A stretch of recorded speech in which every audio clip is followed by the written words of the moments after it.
Good morning, everyone watching live on BAM YouTube. Let me know in the comments where you are tuning in from. The hot sheet covers what you need to know about the real estate industry in a 24-hour time period. On today's hot sheet, I will discuss Black Knight home prices, listing data from Realtor.com, and Zillow's earning report. Today is Friday, May 5th. Happy Cinco de Mayo. I am Byron Lazine, and the hot sheet starts now.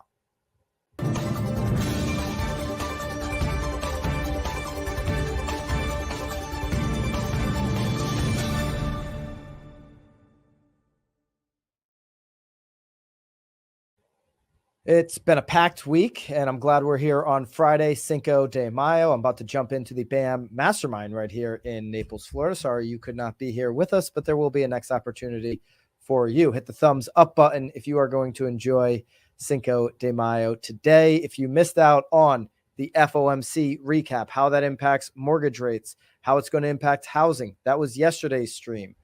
Make sure you check out any of the streams that you missed, whether you are listening on Spotify or Apple, or here on YouTube. If you are indeed listening, please consider leaving a review. This is the only daily live housing show on the internet because only BAM cares that much about our industry. Let me jump right into a fortune piece about Black Knight housing stats. 93 major housing markets saw home price gains in March while 7 declined. This, according to Black Knight, Lance Lambert wrote the piece. Okay, the home price correction continues to lose steam. That's according to the latest data published this week by Black Knight Home Price Index. Between February and March, the mortgage lending giant's latest monthly reading finds that 93 of the nation's 100 largest housing markets saw a month-over-month home price increase. So 7 of those 100 obviously saw a home price decrease. For comparison, between January and February, 79 of those major housing markets saw the increase, while 19 saw declines. Okay. So we're starting to really trend in the right direction. This is another indicator that home prices have bottomed. We've talked about that on prior streams this week. The fact that just 7 major housing markets saw a home price decline in March speaks to how fast the housing market has stabilized this spring.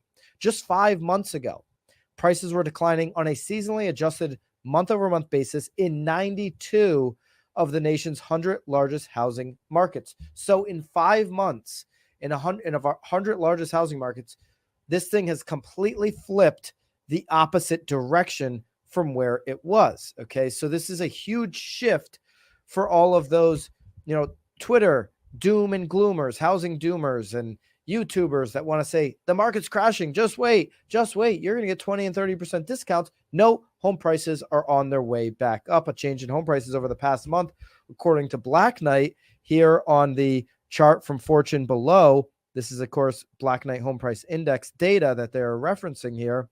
Shows you that basically across the entire country has a blue dot, which would be 1% or more shift in home value for the month from February 23 to March 23.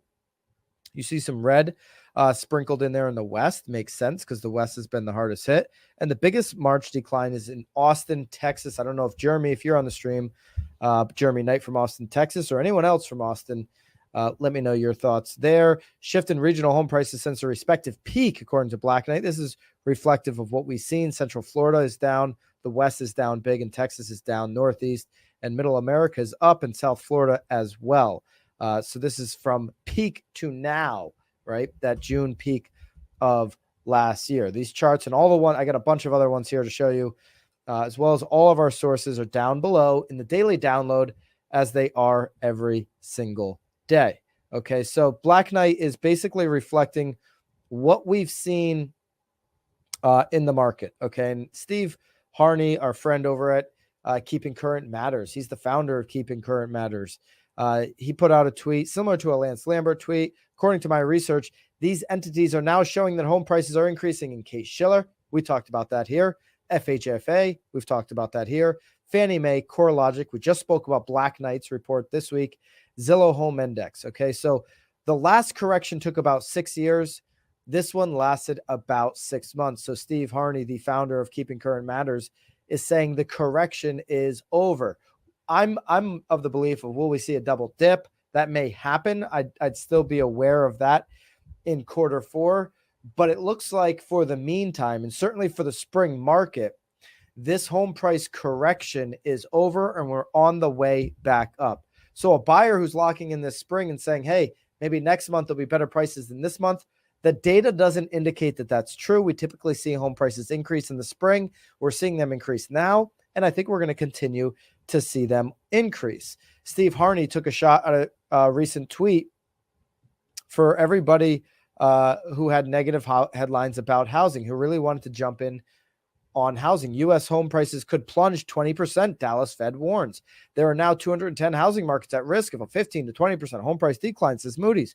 U.S. home prices could fall as much as 20% next year. These were actual headlines reported by mainstream media last fall. These dire forecasts did as much damage to the housing market as rising interest rates. So Steve Harney believes these were, really irresponsible headlines by mainstream media. It's why we say don't let your clients, if you're a real estate attorney, an agent, a broker, a lender, don't let your clients go off of the Fox Newses of the world or even the Moody's of the world. Make sure that you're getting your data right here on the only live housing show on the internet every single day, Monday through Friday, and breaking it down to your local information so that you can give people accurate data. People are afraid to buy or sell if they think a housing crash is about to occur. Here's a graph how showing the negative impact these headlines on consumer confidence last fall. Steve put this together. The source is Fannie Mae, and I've got it down below for you in the daily download. Percent of Americans in each December who think prices will go down over the next 12 months. Last year, it was 37%. Okay. The highest December prior to that was 2021. And prior to that, you'd have to go back to 2010. So the headlines really did some significant damage on people's thought process of 2023. And so if you're into quarter four, when actually prices were the lowest of the last 12 months, and you're thinking as a consumer, no, prices are going to go down in 2023. And then boom, you just got smacked with an increase in prices here as we enter quarter two of 2023 home shopping market, you would be significantly disappointed. But if you're getting your news and your information from mainstream media, they would lead you to believe that that values are going to go down in quarter one and quarter two of 2023. 37% of Americans thought that. And they've now found out that that is not true. And if they're following one of these folks, these doomers and gloomers, they're still giving them the breadcrumb. Just wait, it's happening. And they've been saying that for 10 plus years. So unfortunately, they've missed out on the opportunities. They've missed out on 40% growth they could have had in the last couple of years by being a home owner. Update on listings from Realtor.com. Fortune magazine, Lance Lambert put together a couple of charts on this that I'll show you in just a second. Active listings. This is according to Realtor.com. Monday, we're going to update. I love to look at the Logan Motoshami Housing Wire updates because I think that those are really on the money on these national numbers. But this is Realtor.com. I do want to cover it. Active listings rose 0.18% in April, according to Realtor.com. On a monthly basis, national inventory bottomed this year in March. Again, according to Realtor.com. New listings rose 12.2% in April, down 21.2% on a year-over-year basis. I do have those charts for you in here. We'll take a look at those. Active housing inventory for sale, according to Realtor.com. You see April 2023, well below 2019, 17, or 18. And then new home listings coming onto the market, according to Realtor.com. We've actually gone up over 2020, but we're nowhere near the 2021 and 2022 levels of new listings. But we are on the increase, and that is a good sign. So we're going to update that on Monday, as we always do with the Housing Wire Market Tracker. A couple other slides I glazed over. The reality, going back to the home prices here just for a second. Sorry to flip-flop like that. Going back to what Steve Harney was saying, okay? Where they were talking about Moody's, talking about 20% drops. This is what's actually happening. This is a KCM chart. Moody's and Freddie Mac and Black Knight being the sources, of course. How much have prices fallen from peak? 1.3% Freddie Mac, 1.7% Black Knight, and 2.2% Moody's. That's actually how much they've fallen. And now we know they're all reporting that prices are going up. So, like, listen, if you were waiting for that 15, 20%, they only dropped 1 or 2%. You missed your opportunity. Now they're going back up. Okay. And then here's another, I've shared this before. I'm going to put it back down in the daily download today. This is a great chart to just show you Case-Shiller versus FHA and Freddie Mac validates that prices are back up, that multiple sources are reporting that. Might be something good for the weekend to take out to buyers who do believe that prices are coming down. Okay, if you believe that there's any earnings report more significant in residential real estate, maybe outside, I would say maybe CoStar right now, but they're so much wrapped up into commercial, other than the Zillow, then you'd be kidding yourself. Zillow improved revenue, reduced losses despite annual declines. This is on realestatenews.com. Dave Gallagher did a great job breaking down the earning report. Okay. Zillow beat analyst expectations for quarter one and is entering a crucial period as it unveils new products. Okay. So we know that we've talked about this. They've got that seller suite, that seller suite that's coming for agents later this year. Okay. The Seattle-based company reported a $469 million first quarter revenue, which is about 10% higher than the midpoint of its outlook range. Analysts were expecting revenue to be in the $424 million range. I did see yesterday stock was up. Yeah, it was up big yesterday. Up over 10%, okay, on this news. So the market reacted in a big way to Zillow. Full disclosure, I hold Zillow stock. I think if you're an agent, it's a great way to hedge your bets. Zillow's clearly a broker. They're working with agent partners around the country, obviously, with their Zillow Premier, Zillow Flex program. But, listen, they're up 10%. I think that it's $45. I think it's $100 stock in a couple of years. Okay. In a letter to shareholders, that is not financial advice, by the way. I'm just telling you what I'm personally doing. So in the comments, hashtag not financial advice. Okay. Hit the thumbs up button. This is not financial advice. Little disclaimer there. In a letter to shareholders, Zillow co-founder, CEO Rich Barton attributed the relatively favorable numbers to the company's reorientation in early 2022 and some positive tailwinds during a tough housing market. A year ago, however, the company raked in $536 million of revenue, so they're well off of that number. And although beating earnings expectations, Zillow reported a net loss of $22 million for the quarter, so still not a profitable number. $3.4 billion cash and equivalents at the end of March 2023, which was flat compared to the end of 2022. Compare that to some brokerages. Nobody's got $3.4 billion laying around.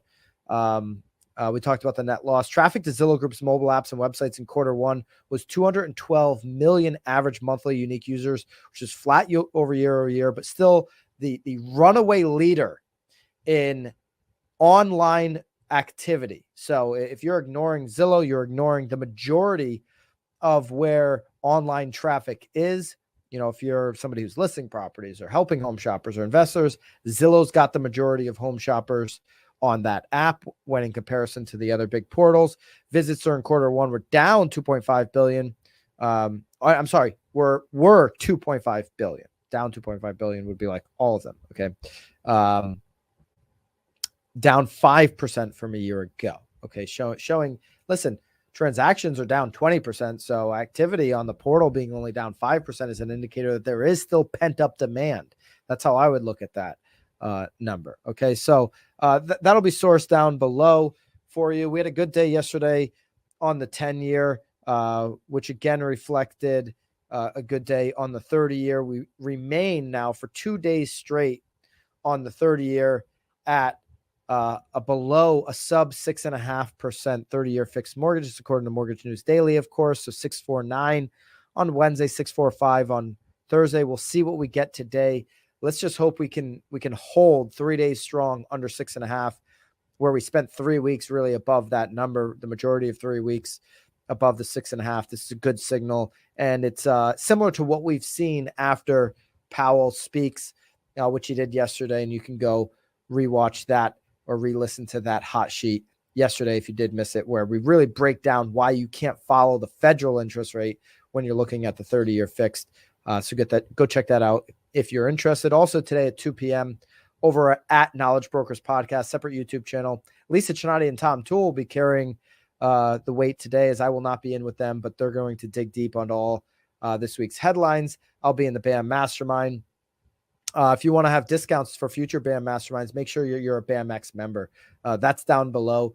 It is by far the best gift in the real estate industry ever created. Go check out BAMX for yourself. It's in the link down below. You'll get discounts to future events and future masterminds, and you do not want to miss them. This one today is going to be absolutely impactful. We're already getting started. I'm about to jump in just now. All right.